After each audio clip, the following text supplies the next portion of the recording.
Hi there, you are watching the press preview, a first look at what's on the front pages as they arrive here to us at Sky News. Time to see what's making the headlines with our fantastic guests as well tonight. Allison Morris, columnist with the Belfast Telegraph, joins as well. So does the former Conservative Special Advisor, Anita Boateng. Very good to have you both on the programme. Thank you so much for joining us tonight. They'll be with us from now until just before midnight this evening.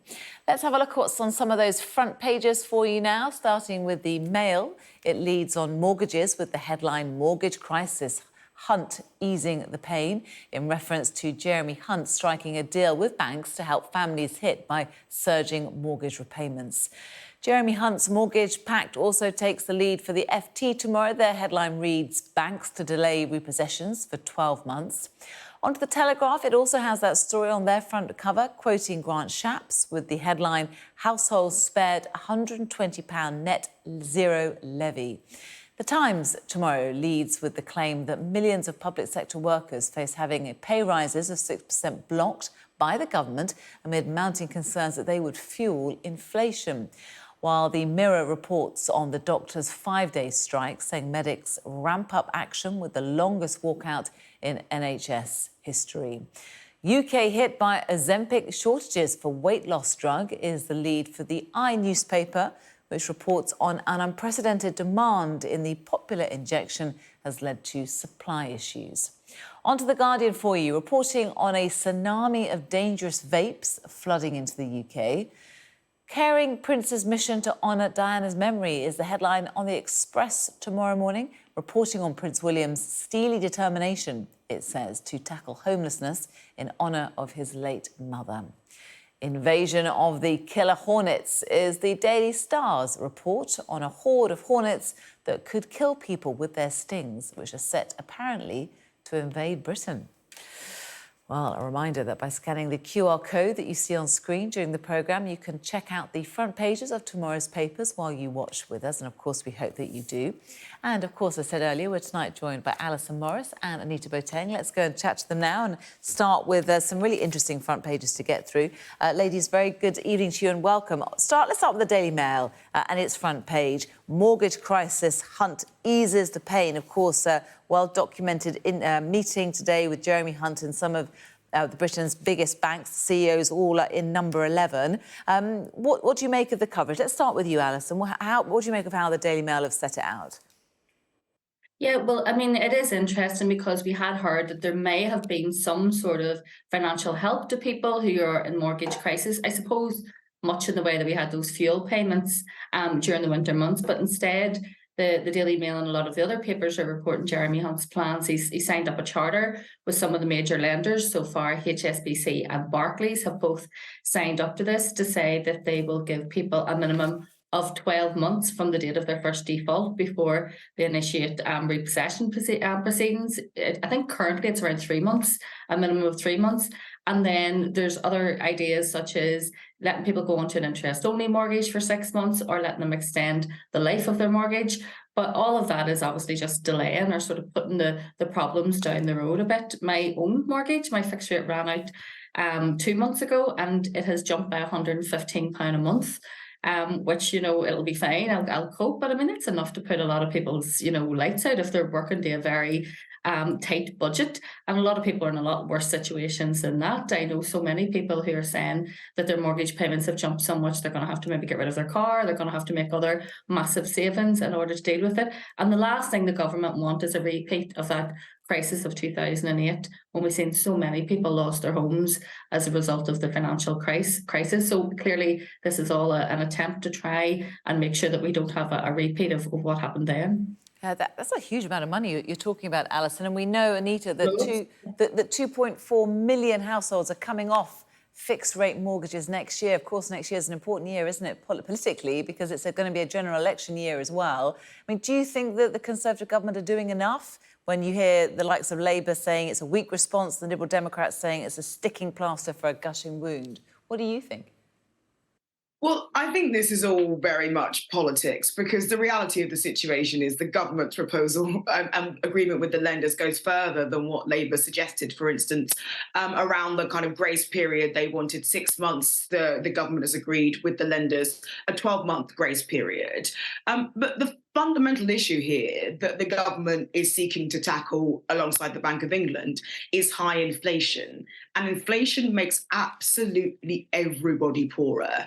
And it has devastating effects, particularly on the most poor. And so, increasing interest rates, which is very painful, is a bank's way of being able to reduce people's spending power in order to get inflation under control. So the government is not going to be able to counterbalance what the interest rates are supposed to do by giving people more money, because that will not tackle the core issue, which is inflation. So I think there is quite a lot of politics here in Labour and the Liberal Democrats saying the government isn't doing enough, because they know that if the government were to sort of say, well, actually, we're going to make sure that people have more financial help in the form of, I don't know, reduced payments or payments of support, that would counterbalance what the interest rate rises are supposed to achieve. And so fundamentally, I think what the government is hoping is that in helping the very, very small number of people who will be really deeply affected by this, so in terms of those mortgage rate payers who, are in danger of, forbearance effectively, so needing this drastic help, you keep that safety net very strong in agreement with lenders, but you do allow interest rates to stay where they are in order to tackle inflation is the approach that they're taking, which makes sense to me. Yeah, well, let's continue the discussion and look at how other newspapers are covering it. The FT Weekend's front page, as you would imagine, has got this as their main story. And just reading a bit further into that article, Allison, that they quote Pantheon Economics that forecast today that house prices are going to fall 10% peak to trough, after previously anticipating an 8% fall, adding that they expect the downturn to be drawn out with prices not reaching the floor until the beginning of 2024. I mean, it's very grim news, isn't it, potentially? Yeah, it is. And I mean, this is it's an obvious knock-on effect from what is happening financially everywhere else, because as the interest rate's high, people just can't afford mortgages. But it also means that people are stuck in a sort of rental cycle where they're paying very high rent to live somewhere, which means they don't have any savings. And it means they'll probably never get on the property ladder in their lifetime.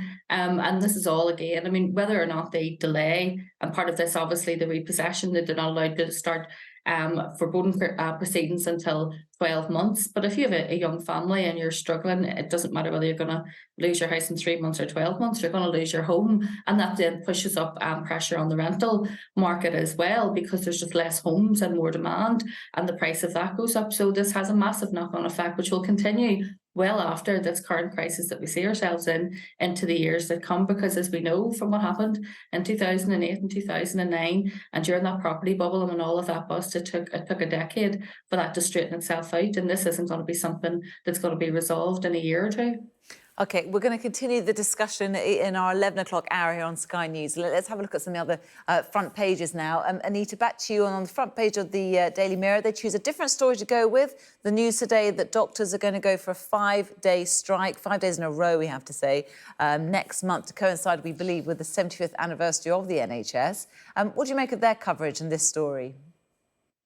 Well, yes, as you say, this is going to have huge impact on the NHS and the country at large. The Mirror announces that there's going to be this 5-day strike from the 13th until the 18th of July. And that will obviously see thousands of operations cancelled. This will be the fourth strike by junior doctors in England. And, the fundamentals here are that the British Medical Association is asking for a 35% pay increase, which the government says is unaffordable. And the Labour Shadow Health Secretary, Wes Streeting, agrees.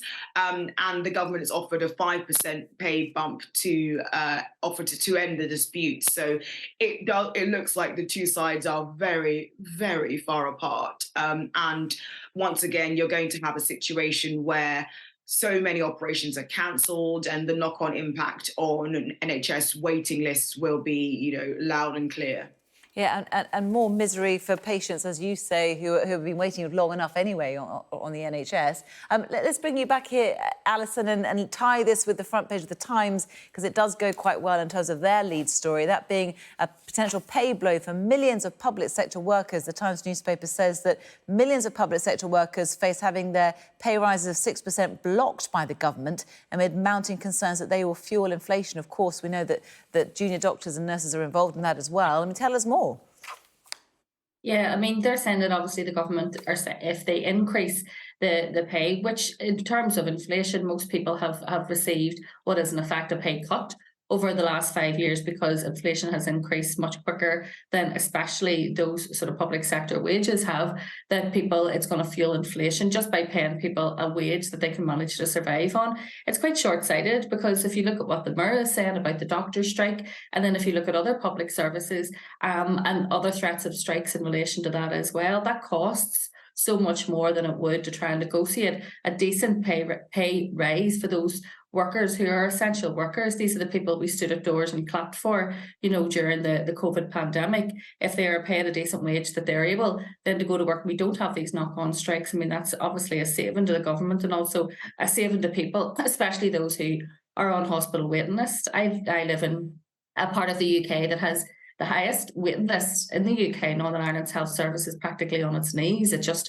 is no longer functioning. There's no longer free healthcare at the point of need, because there is such a big backlog and such long waiting lists. And that is something that, in terms of the longer knock-on effect on people's health, we know that if people don't receive healthcare and proper healthcare when they need it at that time, well, then that knocks on to more serious symptoms and more serious illnesses, which just in the long run end up costing more money to treat, or ultimately it means that people lose their lives prematurely. So I do think that, the government's going to have to come a bit further, but also some of those public sector unions are maybe going to have to move back a little bit in order to meet the government as well, in order to resolve this. But just simply saying, no, we can't give you a wage that you can live on because it'll increase inflation, I don't think that is a good enough answer. Yeah, Anita, if we read into the article a bit more, it says ministers are weighing up the private recommendations from the pay review bodies, and two senior government sources have told the newspaper they are likely to take the rare step of overruling some of those recommendations. I mean, that's a bold move from the government, isn't it? Particularly when they've already got a fight in their hand with many public sector workers. Yes, it is. But I think we have to return to the central issue, which is inflation. Now, I'm not saying that the reason for inflation is, wage spiral. Like, that's not what I'm saying. I'm saying that actually we know the causes of inflation were, hugely global. But the thing the government has to work flat out to try to prevent is that inflation becoming embedded, deeply embedded in the UK economy, such that everybody gets poorer in ways that is, can be potentially devastating. So the government is looking at doing absolutely everything it can to bear down on some of the factors that can increase inflation. And so the independent pay review body's obviously been an incredibly important part of the negotiation and determining what kind of recommendation makes sense, taking into account everything to do with the economy. But I think the government here is setting some, managing some expectations here. There may need to be some tough decisions taken. And I don't envy the government in this, because they absolutely want to retain and, motivate staff. They know they have challenges to deliver the kinds of public services that people want, but they also know they have to manage and tame the tiger of inflation, or the pain could get much, much, much worse. And so this is going to be dancing on a head of a pin and really, really difficult and tense negotiations to come in a year where, the economy is already, when it comes to the issue of inflation, core inflation remaining stubbornly high, that there are the positive signs that you might hope to see at this moment, halfway through the year. And in a word, Anita, because we're running out of time, do you believe, or do you have faith that Rishi Sunak can halve inflation by the end of the year, as he has promised to do? Well, yes the or bank no? is the one who's in charge. I think that it's on a knife edge. OK, thank you. We'll leave it there. We'll come straight back to you after this short break. Coming up next, we're going to look at this story. It's on the front page of the I newspaper tomorrow. UK hit by Ozempic shortages for weight loss drugs. We'll get more on that with our columnists in just a few minutes' time. See you shortly.